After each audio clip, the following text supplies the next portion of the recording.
Roxanne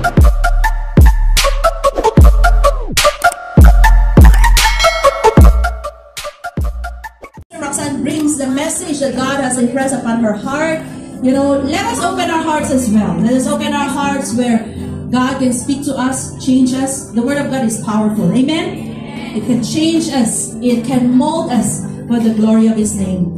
Come on, let's just stretch our hand right now to Sister Roxanne and let's just pray for her. Pray for God's anointing, clarity, even as she brings the Word of God, the anointed Word of God. Father, thank you, Lord, that you have brought life to your Word in the past. You will do so today, Lord God, through your servant, Sister Roxanne. Father, we pray for the Jesus shall take the highest praise. Let honor and be exalted. The name is above all other names. Let's bow in peace and humble adoration.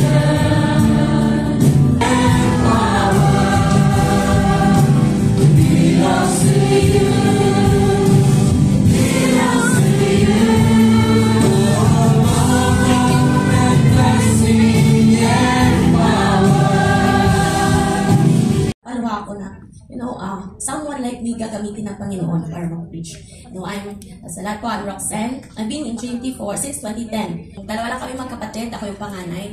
And my mom passed away in 2015. She's with the Lord now. My father, birthday bukas actually dapat ng nanay ko. And my father is on the 18. Magkasunod sila mag-birthday. He's turning 67, but praise God for the healthy body. And it's really a great privilege to really stand here all these years of an old passage from the Bible na alam ko lahat tayo is very familiar with this. Let us open our Bible in Luke 10:25 to 37. It's the parable of the Good Samaritan. Sino yung hindi alam yung parable of Good Samaritan? Yung story about the Samaritan nasa loob, parang interesting. Ba sino dito yung pag nakita ko yung crush ko, parang butterflies in the stomach. Ganun ka, di ba? Parang hindi mo na just like what happened to me before. So that is those are the three, may marami pang hindrances, but those are the three that I think are really the cause na minsan hindi tayo huminto para tumulong sa ibang tao. And now let us look at ano yung ginawa ng Samaritano. Magkaaway ang Jews at Samaritans. Hindi lang yung basta-basta lang, ay, nandiyan ka, no, namumumian sila. They are not in good terms. And to think that a Samaritan man will come and help yung injured na tao, hindi natin alam kung pareho siyang Samaritano or he is on his way flight sa holiday in Milan, Italy. And on the nasa airplane sila, patulog na sana siya. And then suddenly, at 2 a.m. On the midst of the flight, merong bigla na lang sumigaw na any doctor or any medical na tao dito sa airplane, we need someone to help. So patulog na sana siya, but that call for help, nag-udyok sa kanya na tumayo agad. He didn't think of his to check the situation, and English na lang yun. Okay? They didn't stop to check the situation, but the Samaritan checked the situation muna. Tinignan niya muna yung sitwasyon. And the next is, nabigay siya agad ng agarang tulong. Hindi siya naghintay pa na, tutulungan ko kaya to or hindi. Or paano? Always use godly wisdom in helping others. Sabi niya is, compassion moves us, but godly wisdom guides us. Ang habag ang nagpapakilos sa atin upang tumulong, pero ang karunungan mula sa Diyos ang gumagabay sa atin sa tamang pagtulong. We almost always say, hindi porke naala, ang dami-dami kong pera, saan ko kaya tutulong? But we won't know kung paano maka-impact sa buhay ng iba. Amen? Amen? So in summary, what do we do? How do we reflect God's love, God's image, God's compassion sa buhay natin? When we see the need, we meet the need. We meet the need not just with words, but we need to meet the need with actions. And of course, let us all be guided by the Holy Spirit with godly wisdom, yung pagtulong natin. I will end with this one. The world doesn't need more people who only feel sorry. The world needs people whose hearts move their hands, people whose compassion becomes action, people who carry the image of a loving and compassionate God. Amen. Let's bow our head. Dahil sa araw-araw na or sa dami ng problema, parang nagiging manhid na yung puso natin. At the start of this song, why don't you come? And then surrender that heart to the Lord. If you are here, you have been there, that injured man, na that time nangangailangan ka ng tulong. Holy One, have your way. Before you now, my heart's wide open. Take your rightful place. Holy Spirit, I adore you. Holy One, have your way. Before you now, our hearts wide open. Take your rightful place. There's also a group here, a group of us. Meron grupo dito na surrender to the Lord, ask the Lord, take your, Lord God, your word. Let it begin in my life. Hallelujah. Thank you, Jesus. Thank you, Lord. Sabay na lang kayo, te. Yes, He is here. May your power set me free. Yes.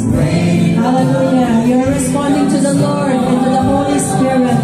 Thank you, Jesus.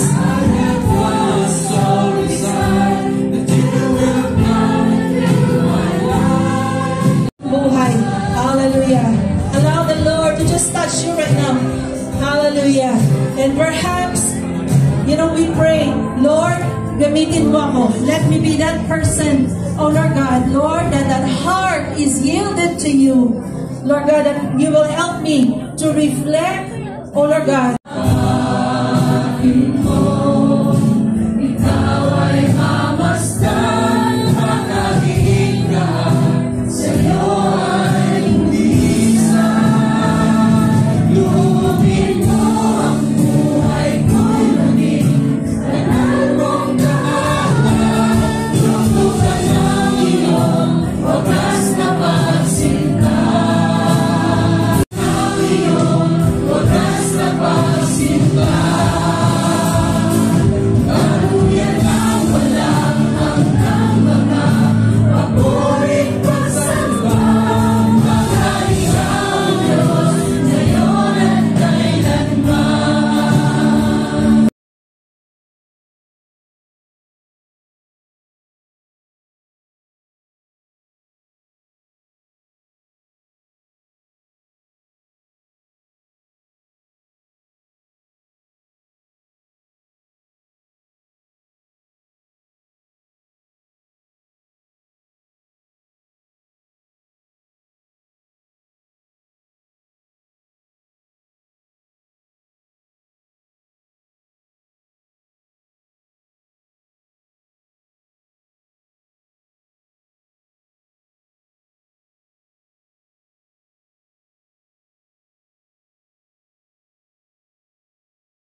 nandyan si Teacher Bess?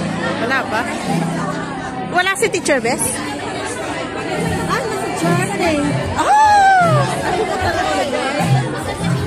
Ayan ang Barbie namin, oh. Barbie. Si Ate Barbie. Suot. Okay, 1, 2, 3. Ayan, picture na. 1, 2, 3. Bisa kami. Guys, so nakapito kami, guys.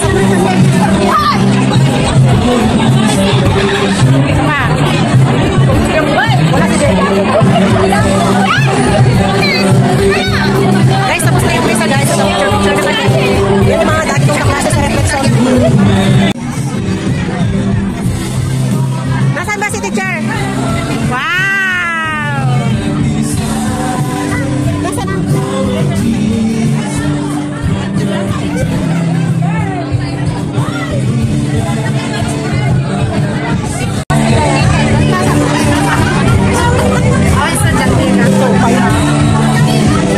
Hi guys. Guys, ayan na, lumabas na kami na ng MC. Ito talaga guys yung sama-samang lagi-lagi. Ay, picture tayo, picture. Uy, picture. May picture ka dito. Ito, pati ko dyan.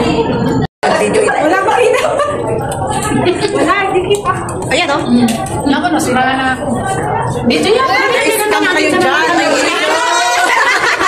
Video ka lang. Hindi, may picture yan. May picture yan. Ayan o. Teacher B. Saan lakad mo? Sa camera nila. Oh. Hey guys, umuulan guys. Papunta na kami for lunch. Ayan o. Payong lang. Kasi umuulan. Sketcher. Nag-sale kasi siya parang magdeba sa ito.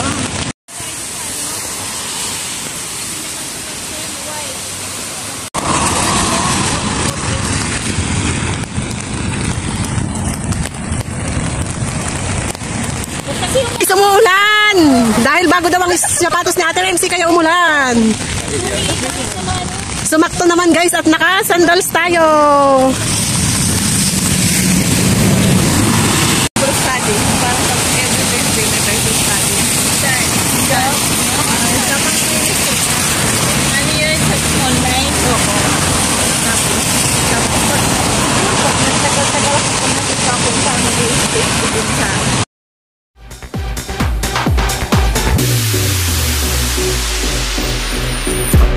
Thank you.